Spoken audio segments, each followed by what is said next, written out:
سبق الإنذار.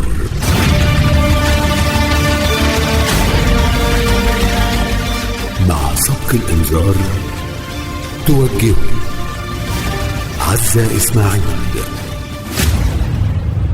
فضيلة الأستاذ الدكتور أحمد عمر هاشم، عضو هيئة كبار العلماء، رئيس جامعة الأزهر الأسبق، برحب بفضيلتك وكل عام وفضيلتك بخير. كل عام وأنتم بخير. شكرا. بداية وقبل كل شيء طمئنا على صحة فضيلتك. الحمد لله والشكر لله، نحمد الله ونشكره.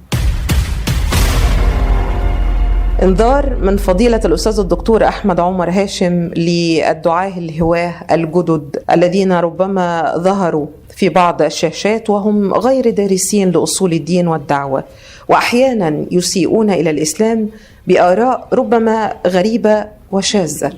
ترى ماذا تقول لهم في هذا الإنذار؟ أقول إن واجب من يتصدى للدعوة أولا أن يكون مؤهلا بدراسة جامعية، متخرجا من الأزهر الشريف المعتمد والذي يصبح كلامه معتمدا لدى الناس. ثانيا أن يكون مستوعبا وعاملا بما يقول ولا يخالف قوله فعله، وأسأل الله للجميع الهداية.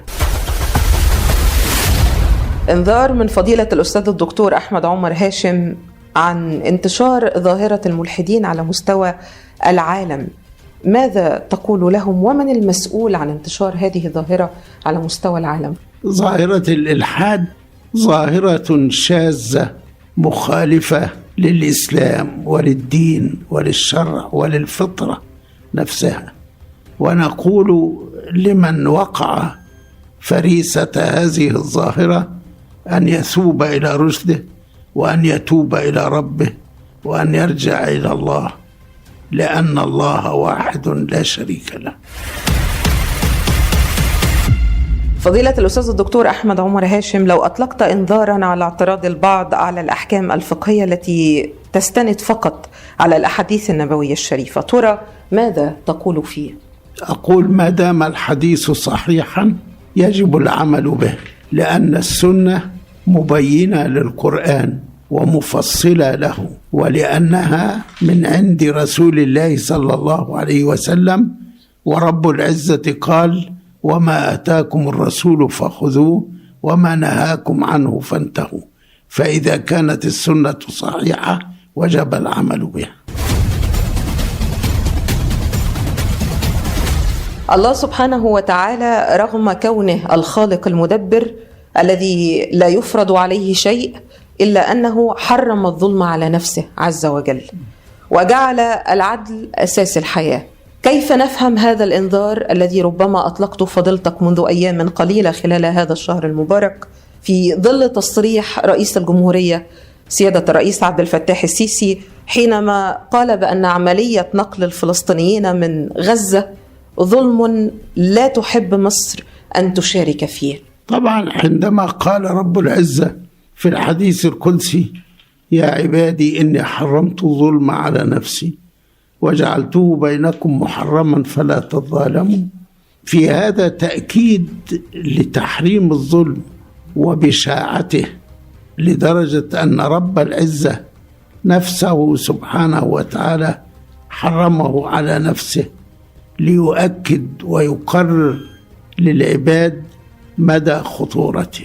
ونحن في عصر يقع ظلم على بعض البلاد العربية وبعض البلاد كغزة وفلسطين وغيرها، ونسأل الله للقائمين على الأمر ورؤساء الدول وفي مقدمتهم مصر، كما أشرت إلى أن قائد مصر رئيس السيسي بذل جهودا مضنية ومخلصة في سبيل الخلاص من هذا الظلم الذي يقع له الفلسطينيون.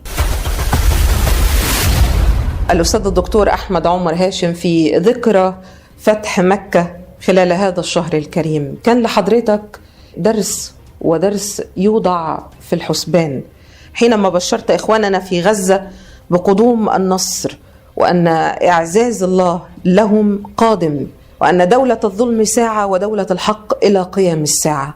ترى هل كان هذا إنذار من فضيلتك إلى أعداء الأمة؟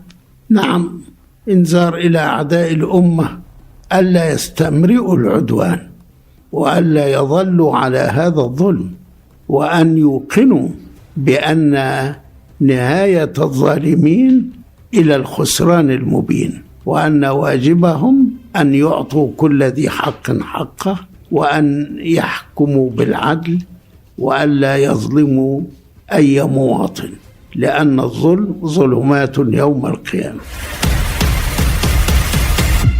فضيلة الأستاذ الدكتور أحمد عمر هاشم، يقول الله سبحانه وتعالى: يا عبادي كلكم ضال إلا من هديته فاستهدوني أهدكم. طلب الهداية من الله عز وجل ضروري لكل فرد، والإنسان لا غنى له عن العون الإلهي في كل مراحل حياته. ترى لو أنظرت المشعوذين وعاشق المظهر من إطلاق الذقون وتقصير الجلاليب دون الاهتمام بالجوهر وهو التقرب من الله وصالح الأعمال، ماذا تقول لهؤلاء؟ المظهر والجوهر والداخل والباطن كل مسؤول عنه الإنسان، وكلكم ضال إلا من هديته فاستهدوني أهدكم. هذا حث وحض للإنسان أن يعود إلى الله وأن يطلب الهداية من الله سبحانه وتعالى. فضيلة الأستاذ الدكتور أحمد عمر هاشم، في هذه الليلة المباركة من ليالي الشهر الكريم، وفي وجود فضيلتكم معنا في هذه الليلة، دعاء ليلة القدر الذي نرجوه من المولى تبارك وتعالى، ترى بماذا تدعو لنا فيه؟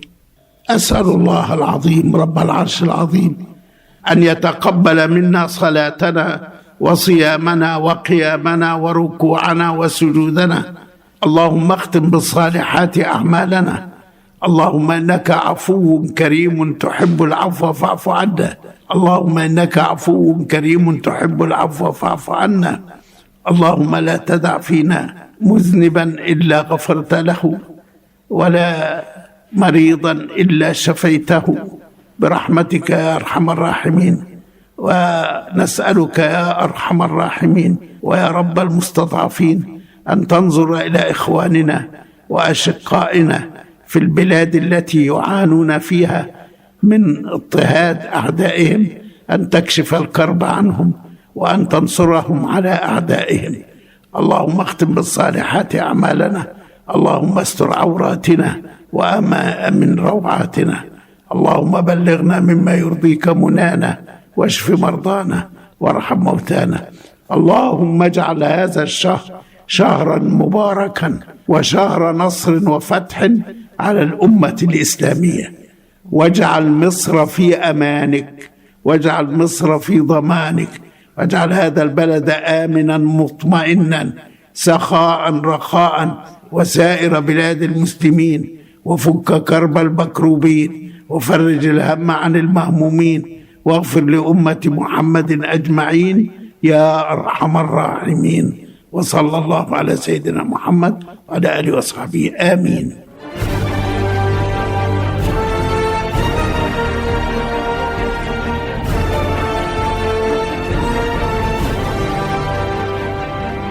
فضيلة الأستاذ الدكتور أحمد عمر هاشم، عضو هيئة كبار العلماء، رئيس جامعة الأزهر الأسبق، أطال الله في عمرك ومتعك بكل الصحة والعافية، وأدام علينا هذا الدعاء في كل ليلة وفي كل دقيقة. آمين يا رب. شكر الله لكم، وكل عام وأنتم بخير.